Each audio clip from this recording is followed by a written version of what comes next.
Kesultanan Banten adalah kerajaan Islam yang pernah menjadi penguasa jalur pelayaran dan perdagangan. Kesultanan Banten didirikan oleh Syarif Hidayatullah atau Sunan Gunung Jati pada abad ke-16. Kendati begitu, Sunan Gunung Jati tidak pernah menjadi raja. Raja pertama Kesultanan Banten adalah Sultan Maulana Hasanuddin, tahun 1552 sampai tahun 1570. Dalam sejarahnya, Kesultanan Banten memiliki keterkaitan terhadap Kerajaan Pajajaran. Kesultanan Banten berdiri setelah Pajajaran diserang Demak.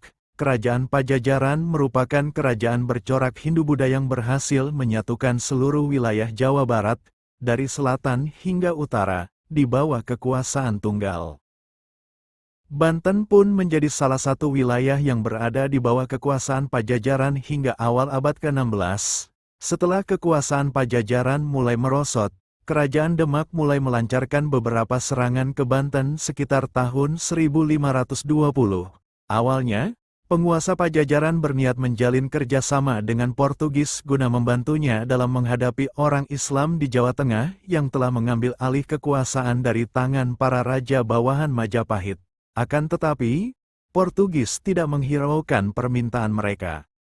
Pada akhirnya, Sunan Gunung Jati, salah satu tokoh Islam, berhasil menguasai Banten pada tahun 1525 sampai tahun 1526 Masehi.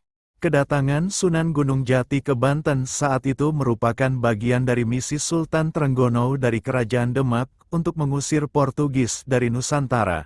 Setelah menguasai Banten, Sunan Gunung Jati langsung mengambil alih pemerintahan, tetapi tidak mengangkat dirinya sebagai raja. Pada 1552 Masehi, Sunan Gunung Jati kembali ke Cirebon dan menyerahkan Banten kepada putra keduanya, Sultan Maulana Hasanuddin. Sejak saat itu, Sultan Maulana Hasanuddin diangkat menjadi Raja Kesultanan Banten. Dengan demikian, hubungan Kesultanan Banten dengan Kerajaan Pajajaran adalah Kerajaan Banten berdiri setelah penaklukan Kerajaan Demak terhadap Kerajaan Pajajaran.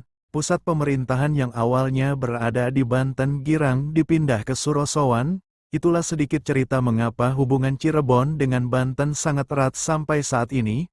Mohon maaf apabila ada kesalahan dalam cerita, karena ini hanyalah sebuah cerita yang belum pasti kebenarannya. Wallahu a'lam bishawab.